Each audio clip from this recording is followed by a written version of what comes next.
Deməli, bir hörmətli izləyicimiz maraqlı sual verir. Salam Elnay bəy, anası və ya atası gəzəyən olan qız və ya oğlan da gəzəyən olur. Yəni, bu genetik bir şeydir. Yoxsa görüb götürürlər, cavablandırsaz xoş olardı. Ümumiyyətlə, genetikada hardasa 5% təxmini rol oynayır nəsə. Qalan 95% görüb götürməklə əlaqəlidir. Amma bir də bir şey var.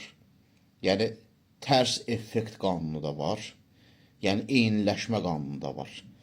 Yəni, bir valideyn aşırı uclarda olarsa, yəni aşırıya doğru qaçarsa, ya çox ciddi olarsa, ya çox dindar olarsa, ya aşırı narkotik maddə istifadəçisi olarsa, ya aşırı gəzəyən olarsa, uşaq ya onlar kimi olur, ya da tamamilə tərs istiqamətdə gedir.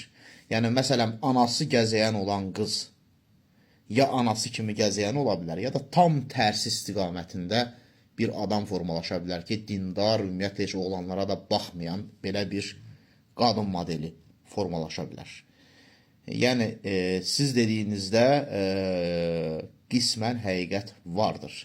Lakin bunun tamamilə tərsinin də olması mümkündür. Diqqətinizə görə minnətdaram. Sağ olun.